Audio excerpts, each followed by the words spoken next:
हमारा अगला विषय है मुहरें, लिपि तथा बाट। मुहरों का प्रयोग लंबी दूरी के संपर्कों को सुविधाजनक बनाने के लिए किया जाता था। ऐसा माना जाता था कि सामान से भरा हुआ अगर कोई थैला एक स्थान से दूसरे स्थान तक भेजना है तो उसके मुख पर रस्सी बांधकर तथा उस पर गीली मिट्टी का प्रयोग करते हुए मालिक के द्वारा उस पर एक मोहर लगा दी जाती थी। यदि बिना मोहर के टूटे सामान एक स्थान से दूसरे स्थान तक पहुंच जाता था तो ऐसा माना जाता था कि सामान के साथ कोई छेड़छाड़ नहीं की गई है। वर्तमान समय में हम पाते हैं कि ऐसा डाक खानों में इस व्यवस्था का पालन किया जाता है। आप देखते होंगे कि डाक खाने में किस प्रकार से चिट्ठियां जो हैं वो एक स्थान से दूसरे स्थान पर थैलों में पहुंचाई जाती हैं तथा एक लाल रंग का पदार्थ जिसका प्रयोग किया जाता है उस पर मोहर लगाई जाती है।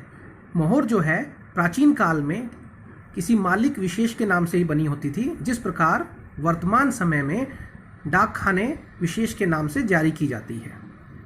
हड़प्पा सभ्यता की जो लिपि है उसको अभी तक पुरातत्वविदों द्वारा नहीं पढ़ा गया है। ऐसा माना जाता है कि यह एक चित्र लिपि थी।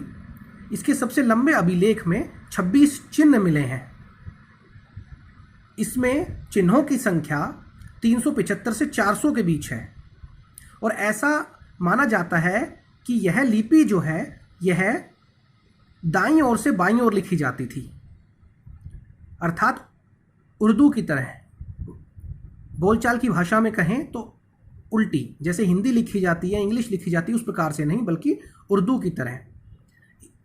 ऐसा पुरातत्वविदों द्वारा इसलिए कहा गया क्योंकि ऐसा पाया गया है कि दाईं तरफ कुछ स्थान छोड़ा गया है। जैसे कि हम किसी भी तरफ से जब लिखना शुरू करते हैं तो कुछ मार्जिन जो है हम छोड़ते हैं, उसी प्रकार से इसमें ऐसा पाया गया कि दाईं तरफ कुछ जगह जो है वो छोड़ी गई है।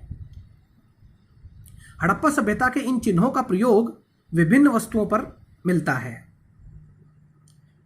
मोहरों पर, तांबे के औजारों पर, मृतबानों पर, इसके अलावा मिट्टी की लघु पट्टिकाएं मिली हैं, आभूषणों पर। और इससे यह अनुमान लगाया जाता है कि हड़प्पा सभ्यता में साक्षरता जो थी वो काफ़ी बड़े स्तर पर थी।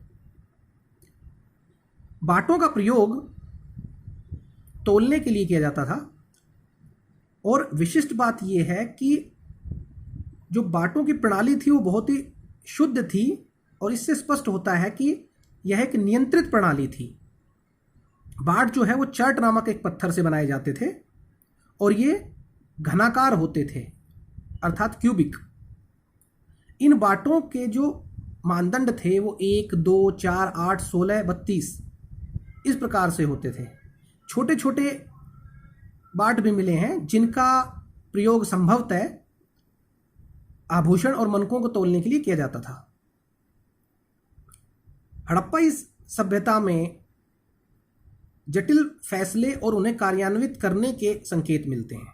इसलिए पुरातत्वविदों का ऐसा मानना है कि यहाँ कोई प्राचीन सत्ता भी अस्तित्व में रही होगी, क्योंकि मोहर, बाट तथा ईंटें, इनमें जो एक रूपता पाई गई है, ऐसा बिना किसी केंद्रीय सत्ता के होना काफ़ी मुश्किल कार्य प्रतीत होता है। क्योंकि हड़प्पा सभ्यता का विस्तार काफ़ी दूर तक था, तो बिना किसी सत्ता के इन सभी बस्तियों में एक रूपता का पाया जाना काफ़ी मुश्किल कार्य है। हड़प्पा सभ्यता में एक मूर्ति मिली है जो कि चित्र 1.23 में, जिसको कि पुरातत्वविदों द्वारा एक पुरोहित राजा की उपाधि दी गई है। ऐसा इसलिए कहा है क्योंकि वे प्राचीन मेसोपोटामिया की सभ्यता में पुरोहित राजा तथा इसी प्रकार की व्यवस्था से परिचित थे।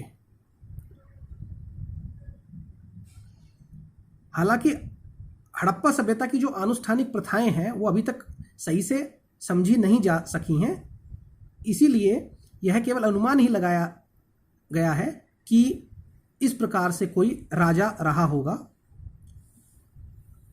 इसके अलावा मोहनजोदड़ो में जो एक विशाल भवन मिला है, इसे प्रासाद की संज्ञा दी गई है, परंतु अगर ये राजा से संबंधित था तो इसमें कुछ बहुमूल्य चीज़ें मिलनी चाहिए थी, परंतु ऐसा नहीं हुआ है।